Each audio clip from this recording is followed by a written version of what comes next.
waa mahadsan tahay sida wanaagsan adiga iyo saraakiishaada igu soo dhaweyseen halkan oo hadee si joogto ah ama si marmarka qaarkood aan kugu imaado inaan soo booqdo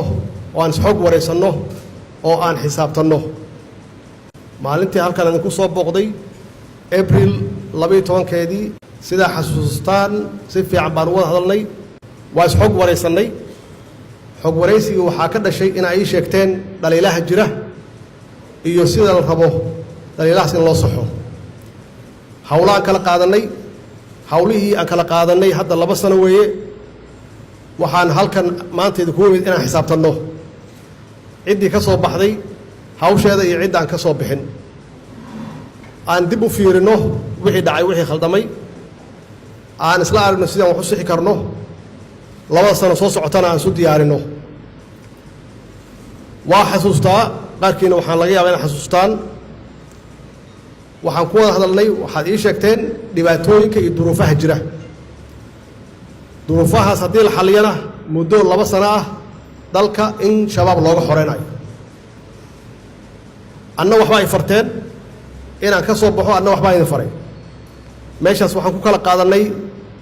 ballamo yaan ku kala qaadanay waxaad tiraahdeen ciidankan waa duruufaysan yahay muddo dheer mushahar ma qaadan dhibaatooyin badan yuu qabaa maxaan ku yiraahdaa rasaas la'aan iyo hub la'aan yaa jirta haddii intaas la xalliyo oo duruufaheenna waajibaadkeena waa gudanaynaa halkan marka waxaan idinku yimid maanta inaan iswareysano oo isxog wareysano annaga wixii aad noo dirteen oo ahaa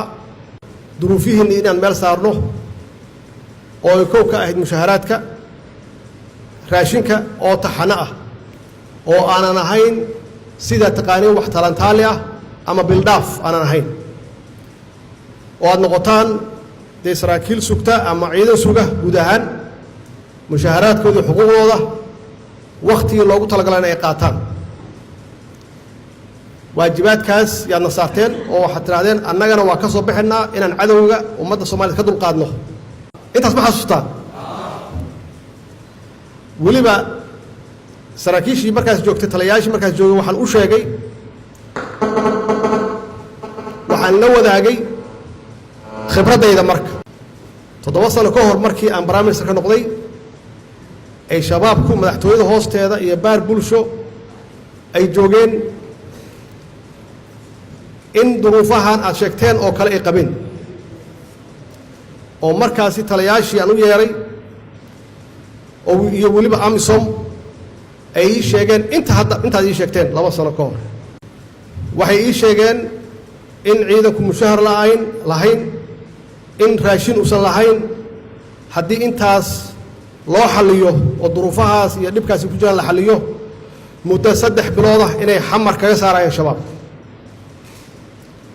ilaahay waa noo fududeeyey intaan joogay waxaan xaqiijiyey bil walba iyadoona horey loo arag inay u helaan ciidamada qalabka sida ee geesiyaasha xuquuqdooda inay helaan bil walba wakhtigooda ay helaan iyo raashinkooda iyagana waajibaadkoodii waa guteen waana ka adkaadeen shabaab magaalada muqdisho ana waa ka xoreeyeen annagoo taageero ka helayna ciidamada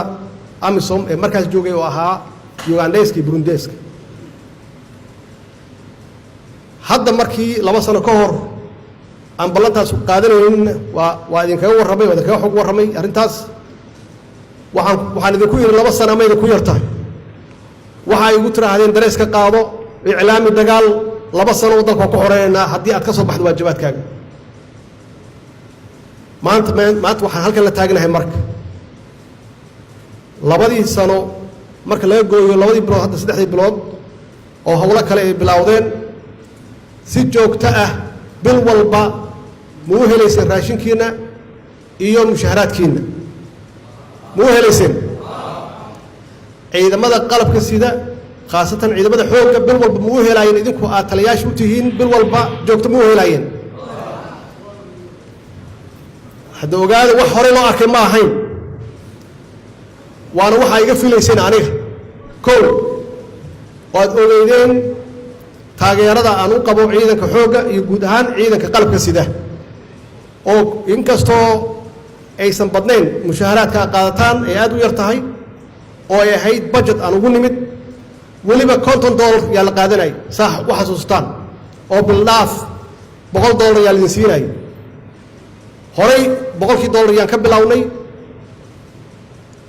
dhaqaalaheennii wax badan iskama bedelin laakiin waxaan ku guulaysanay ballantii dhankeenna inaan fulino ilaahay waa nagu guulay aan idin weydiiye marka labadii sano idinka shabaab ma ka xoreyseen dalka ma ka xoreyseen marka ma oran karaa marka taliyaashii waagaas joogay ballanta iga qaada ballan idinka ballan fiicnaa ma la oran karaa waagaas xamar ka xoreeyey oo igu yiri 3 bilood aan kaga xoreeynaa xamar ma idinka ballan fiicnaayeen marka ma isweydiiseen marka inaan ballantaas hore u lahayn annaga dhankeenaan ka soo baxnay wixii aad u baahnaydeen intii karaankeenna ahaa inaan fulinay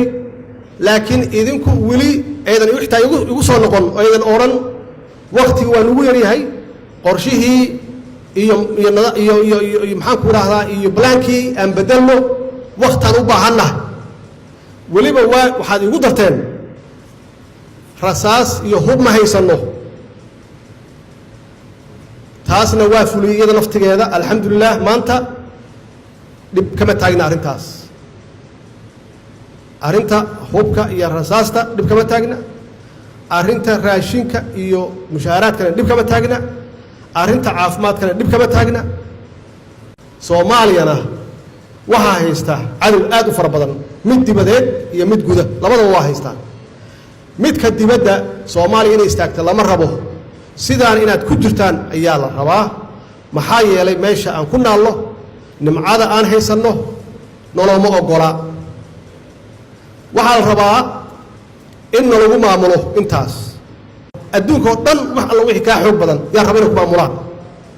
iyagaana ku dagaalsan siday ku maamuli lahaayeen waxay saameyn ku leeyihiin dad waalaalaheenna ah oo dalka nala leh oo muwaadiniina oo shaqada u qabanaya weliba si xasilooni darro siyaasadeed iyo xasilooni darro dalka ugu jiro si dowladahaas iyo